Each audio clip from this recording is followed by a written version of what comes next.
ভাবুন তো, আজ আপনার হাতে যে ফোন একসময় তার সমান শক্তি থাকতো না পুরো ঘর ভরা বিশাল কম্পিউটারের মধ্যেও।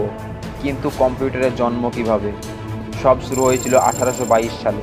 চার্লস ব্যাবেজ নামের এক পাগল বিজ্ঞানী বলেই ফেললেন, আমি এমন একটা মেশিন বানাবো যেটা নিজ থেকেই হিসাব করবে। এই ধারণা থেকে জন্ম নিল ডিফারেন্স ইঞ্জিন, ইতিহাসের প্রথম কম্পিউটার ডিজাইন। তারপর এলেন অ্যাডা লেভলেস, যিনি প্রথম কম্পিউটারের প্রোগ্রামার। তিনি বুঝেছিলেন মেশিন শুধু হিসাব নয়, আরও অনেক কিছুই করতে পারে। কিন্তু বাস্তব কম্পিউটারের জন্ম হলো দ্বিতীয় বিশ্বযুদ্ধের সময়। শত্রুর কোড ভাঙার জন্য তৈরি হলো ইএনআইএসি, একটা ঘরভর্তি তার, সুইচ আর ভ্যাকিউম টিউব। আর সেটাই ছিল পৃথিবীর প্রথম ইলেকট্রনিক কম্পিউটার। এরপর ট্রানজিস্টার, মাইক্রোচিপ আর ইন্টারনেট, সব মিলিয়ে কম্পিউটার ছোট হতে হতে আজ আপনার হাতের মুঠোয় চলে এসেছে। একটা দানব মেশিন থেকে পকেটের স্মার্টফোন। এটাই কম্পিউটারের 200 বছরের যাত্রা।